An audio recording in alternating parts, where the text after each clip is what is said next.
Assalamualaikum warahmatullahi wabarakatuh. Saya Vivi Wijayanti dengan NIM 2104224. Di sini saya akan menjelaskan materi pertemuan 11 mengenai hubungan antar aktor kebijakan dalam perumusan kebijakan publik tertentu baik level daerah atau nasional.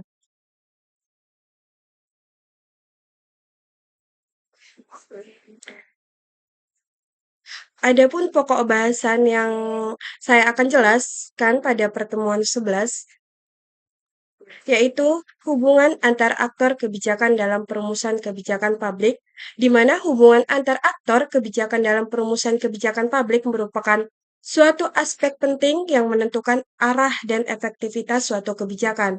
Interaksi antar aktor ini terjadi dari berbagai tingkatan, baik di tingkat daerah maupun tingkatan nasional. Untuk tingkat daerahnya sendiri, yaitu terdapat berbagai aktor yang terlibat dalam perumusan kebijakan publik, antara lain pemerintah daerah.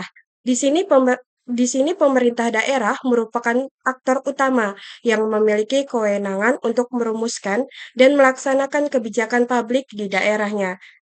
Untuk yang kedua, yaitu Dewan Perwakilan Rakyat Daerah atau DPRD, berperan dalam menyetujui atau menolak rancangan kebijakan yang diajukan oleh pemerintah daerah.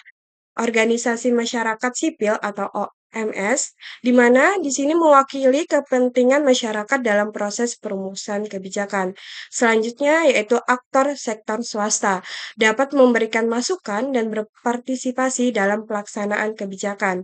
Selanjutnya yaitu media. Media di sini berperan sebagai menyebarkan informasi dan memonitor kebijakan publik. Hubungan antar aktor di tingkat daerah dapat bersifat kooperatif, kompetitif, dan konfliktual. Kooperatif di sini terjadi ketika semua pihak bekerja sama untuk mencapai tujuan bersama. Kompetitif terjadi ketika terdapat perbedaan kepentingan antara pihak satu dan masing-masing berusaha untuk memaksimalkan kepentingannya. Selanjutnya yaitu konfliktual. Terjadi ketika terdapat pertentangan kepentingan yang tajam antar pihak dan sulit untuk mencapai kesepakatan.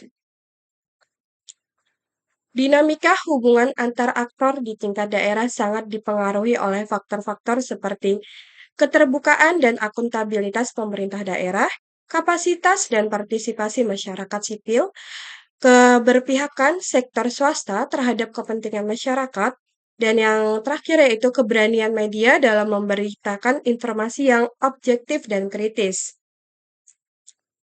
Untuk tingkat nasional, di tingkat nasional ini terdapat aktor-aktor yang lebih luas dan kompleks, antara lain yaitu presiden dan wakil presiden, di mana merumuskan kebijakan publik dalam skala nasional.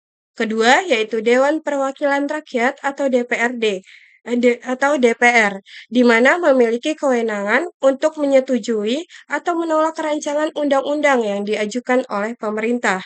Yang ketiga yaitu menteri dan lembaga negara, berperan dalam merumuskan dan melaksanakan kebijakan publik di sektor masing-masing wilayahnya.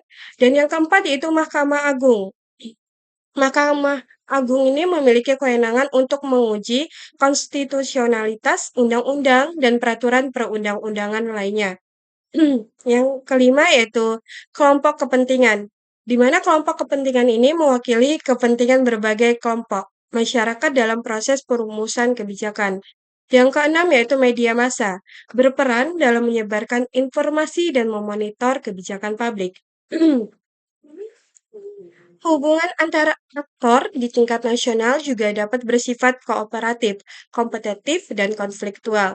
Kooperatif terjadi ketika semua pihak bekerja sama untuk mencapai suatu tujuan bersama.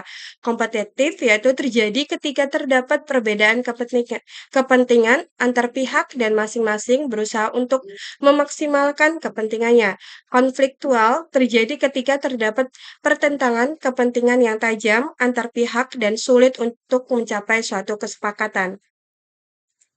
Dinamika hubungan antar aktor di tingkat nasional sangat dipengaruhi oleh faktor-faktor seperti sistem politik dan demokrasi, kekuatan dan pengaruh kelompok kepentingan, peran media massa dalam menyampaikan informasi, kemampuan pemerintah untuk membangun konsensus. Berikut penjelasan mengenai beberapa kriteria argumentatif yang sering digunakan oleh para aktor dalam proses kebijakan dapat saya simpulkan terdapat rasionalitas, keadilan, kemanfaatan, efisiensi, dan kebebasan. Dalam menerapkan kriteria argumentatif kebijakan para aktor, para pengembang kebijakan publik akan menganalisis suatu tujuan akhir, sarana, hubungan sebab akibat, dan pilihan kebijakan publik, serta hubungan rasional dalam jaringan kebijakan, pihak-pihak yang terkait, dan proses politik yang terjadi, yang membantu para pengembang kebijakan publik dalam membuat suatu kebijakan yang efektif dan efisien. Kriteria argumentatif kebijakan para aktor merupakan suatu perancangan yang digunakan untuk mengidentifikasi, menganalisis, dan mengatur tindakan para aktor dalam proses pengembangan kebijakan publik. Kriteria argumentatif kebijakan digunakan oleh para aktor dalam proses kebijakan publik merupakan suatu panduan atau standar evaluasi yang digunakan untuk memperkuat dan menentang suatu kebijakan. Contoh interaksi antar aktor. Sebagai contoh, dalam perumusan kebijakan publik di tingkat nasional, pemerintah bekerja sama dengan legislatif dalam menyusun undang-undang. Birokrasi terlibat dalam implementasi kebijakan, sementara swasta dan masyarakat memberikan masukan melalui mekanisme konsultasi dan partisipasi publik. Di tingkat daerah, pemerintah daerah, lembaga legislatif daerah, dan perwakilan masyarakat lokal juga memiliki peran sangat penting dalam perumusan kebijakan yang lebih sesuai dengan kebutuhan daerah mereka masing-masing. Dapat saya simpulkan, hubungan antar aktor kebijakan dalam perumusan kebijakan publik merupakan suatu aspek penting yang menentukan arah dan efektivitas suatu kebijakan. Dinamika hubungan antar aktor dipengaruhi oleh berbagai faktor, baik di tingkat daerah maupun nasional. Kebijakan publik yang baik haruslah dirumuskan melalui proses yang terbuka, akuntabel, partisipasif, dan berkeadilan. Sekian penjelasan materi saya, pertemuan 11. Saya akhiri. Wassalamualaikum warahmatullahi wabarakatuh.